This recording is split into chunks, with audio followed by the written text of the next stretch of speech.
Media, सच सबसे पहले सबसे तेज।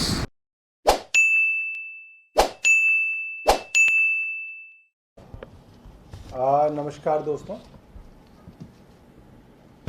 आज की प्रेस वार्ता दिल्ली के नगर निगमों के अंदर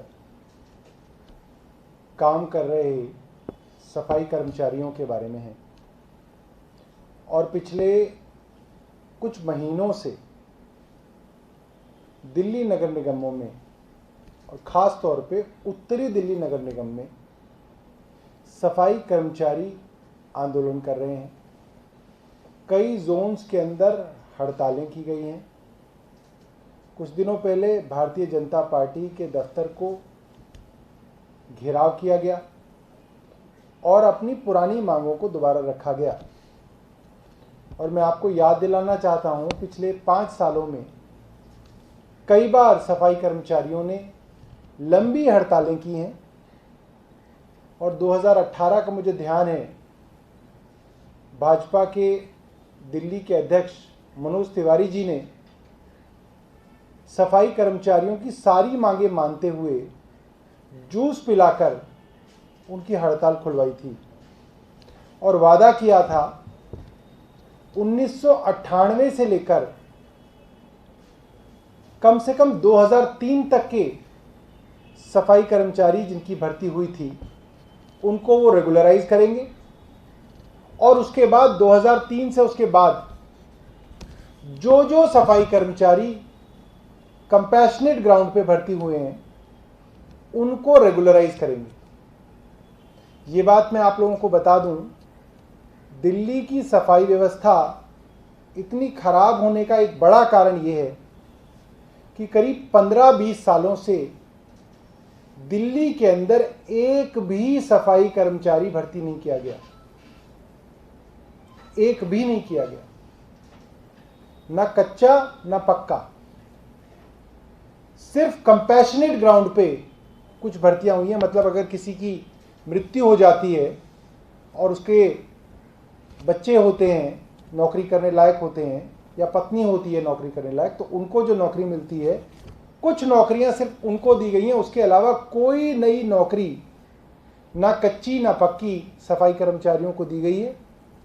और जो वादा किया गया था, जो भारतीय जनता पार्टी ने चुनाव से पहले भी किया था, उससे पहले वाले चुनाव में भी किया था, बीच में हड़तालों पे किया था कि इन कर्मचारियों को पक्का किया जाएगा, उसके अंदर कोई कदम जो है नहीं उठाया गया है। कल भी सफाई कर्मचारियों की नॉर्थ दिल्ली म्युनिसिपल कॉरपोरेशन के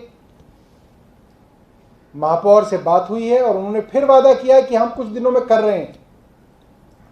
मैं सिर्फ इस बात को आगाह कर रहा हूं कि दिल्ली के अंदर फिर से हड़ताल के आसार बन रहे हैं और भारतीय जनता पार्टी शासित नगर निगम ने कोई ऐसा काम नहीं किया है कि सफाई कर्मचारी रोज काम पे आके मेहनत से दिल्ली की सफाई करें। मेरे साथ आज संतलाल चावड़िया जी हैं, जो अखिल भारतीय श्रमिक संघ के अध्यक्ष हैं, और दूसरी तरफ नॉर्थ दिल्ली म्युनिसिपल कॉरपोरेशन के लीडर ऑफ अपोजिशन विकास गोयल जी हैं। और हम इसी बात को दोहरा रहे हैं कि ना तो कच्चे सफाई कर्मचारियों को पक्का करने की दिशा में कुछ किया गया है, जो कहा गया था कि इनको कैशलेस मेडिकल सर्विस के लिए एम्प्लॉयज़ को, सफाई कर्मचारियों को कार्ड दिया जाएगा, वो भी नहीं दिया गया है। जहां पे पेंशनर्स को कार्ड दिया गया है, उनके कार्ड लेके अगर वो अस्पताल जाते हैं तो अस्पताल वाले उसको मानने से इनकार कर देते हैं, क्योंकि एमसीडी ने प्राइवेट अस्पतालों का बकाया पैसा कई सालों से नहीं दिया। जब आप पैसा ही नहीं देंगे प्राइवेट अस्पतालों को, तो वो एम्प्लॉय भी, उसके लिए वो कैशलेस कार्ड जो है, जो रिटायर्ड एम्प्लॉय है, उसके लिए वो कुछ नहीं है, वो एक प्लास्टिक का कार्ड है। और जो अभी के सफाई कर्मचारी हैं, उनको वादा करके भी अभी तक कैशलेस कार्ड नहीं दिया गया है। जो कर्मचारी रिटायर हुए हैं उनको उनका पीएफ नहीं दिया गया, उनको उनके रिटायरमेंट बेनिफिट्स नहीं दिए गए, लंबी लंबी लाइनों में लगाया जा रहा है। 2-2 साल हो गए हैं रिटायर्ड एम्प्लॉयज को पैसा नहीं मिला। और जब जब भाजपा से इस बारे में बात होती है कि सफाई कर्मचारियों की इतनी कमी क्यों है, तो इस बात पे लीपापोती करते हैं, क्योंकि जितने सफाई कर्मचारी, पहली तो सफाई कर्मचारी कम है दिल्ली में, और जितने हैं उसमें भी एक बड़ा हिस्सा भाजपा के नेताओं की और एमसीडी के अफसरों की चाकरी करता है। उनकी सब्जी लेके आता है, ऑफिस में चाय के बर्तन धोता है, चाय पिलाता है, ऑफिस की देखभाल करता है। ये काम जो है सफाई कर्मचारियों से कराया जा रहा है, इसलिए दिल्ली पूरी की पूरी गंदी रहती है। बहुत बहुत धन्यवाद जी। सर,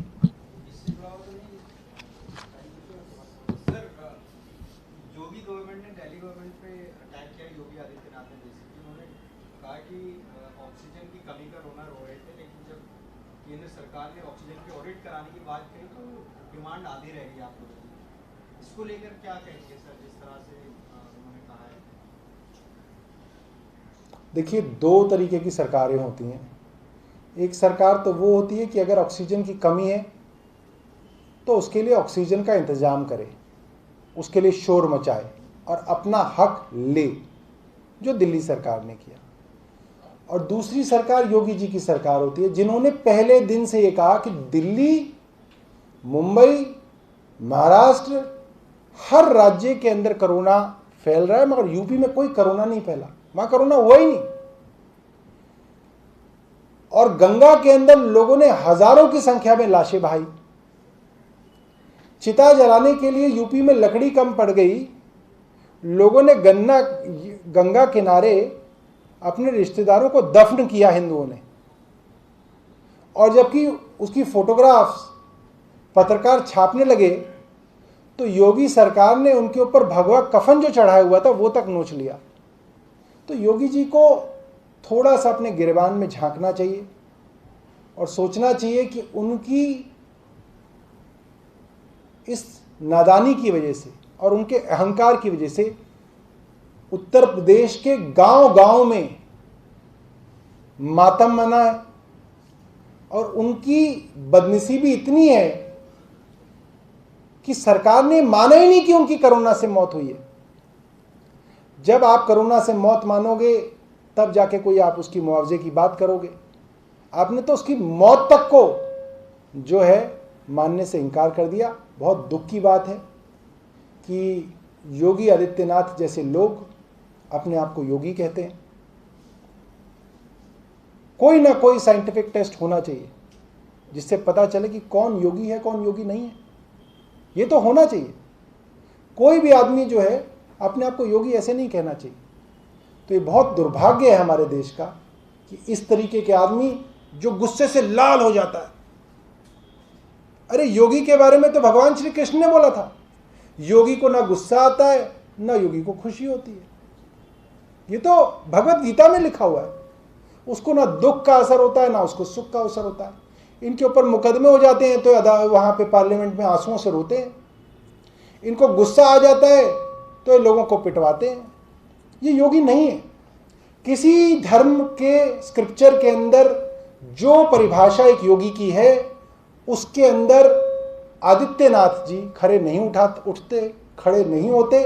और नहीं तो आप स्क्रिप्चर्स देखिए, कहीं पे भी ऐसी डिस्क्रिप्शन नहीं है कि इस तरीके का आदमी योगी होता है। सर, एक और सवाल ये है कि अभी आदेश गुप्ता और मनोज तिवारी ने प्रेस कॉन्फ्रेंस करके कहा है कि वो छठ जरूर मनाएंगे, जबकि बैन लगाया है। वो कह रहे हैं कि दिल्ली सरकार छठ नहीं मनाने देना चाहती, जबकि यूपी बिहार में वहाँ पर व्यवस्था की गई है, वो मनाई जा रही है। उन्होंने लोगों से मिलने की बात भी कही है। संख्या में रहते हैं और कल सीएम आवास पे वो प्रदर्शन भी करेंगे जिसमें छठ पूजा समिति की लोग शामिल होंगे। देखिए, बीजेपी एक बड़ी चमत्कारी पार्टी है। जब दिल्ली के अंदर पोल्यूशन बढ़ता है और छोटे छोटे बच्चे नर्सरी, प्रेप, फर्स्ट के बच्चे कसम खा के आते हैं स्कूलों में कि हम पटाखे नहीं जलाएंगे और घर वालों को भी नहीं जलाने देंगे, तो भाजपा के लोग कहते हैं अच्छा ऐसे कैसे नहीं चलाएंगे, हम तो जरूर चलाएंगे। जब पिछले साल कोरोना महामारी फैली और हजारों लोगों की जान गई, तो केंद्र सरकार ने पूरे हिंदुस्तान के अंदर लॉकडाउन लगाया। कहा गया कि भाई होली जो है दूर से मनाई जाए। तो भाजपा के नेता बोलते हैं कि भाई हम होली अब तो जरूर मनाएंगे। तो भाजपा के नेताओं की ये परेशानी है, जब जब धर्म के नाम पे राजनीति करने का मौका भाजपा के लोगों को मिलता है, वो इसके ऊपर राजनीति करने की कोशिश करते हैं। ये काफी दुर्भाग्यपूर्ण है। पिछले साल मुझे अच्छी तरह से याद है, आप अखबार निकाल के देख लीजिए, गूगल पे सर्च कर लीजिए। भाजपा की सरकार गुजरात में है, छठ पूजा पे प्रतिबंध था। भाजपा की सरकार हरियाणा में है, छठ पूजा के ऊपर प्रतिबंध था। और ये और किसी के लिए प्रतिबंध नहीं है, ये उन्हीं गरीब लोगों के लिए है जो बेचारे नादानी के अंदर एक घाट पे, एक पानी के अंदर हजारों की संख्या के अंदर आएंगे, और उनमें से हजारों में से अगर एक को भी कोरोना हुआ तो वो कोरोना सबको होगा। ये साधारण सी बात है। तो इस बात को उन्हें समझना चाहिए। दूसरी बात,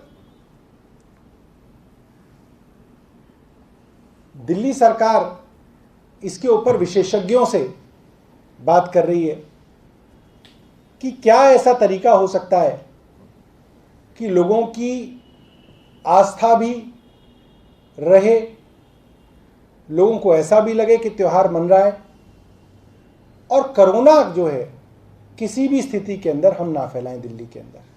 तो दिल्ली सरकार इसके ऊपर भी चर्चा कर रही है।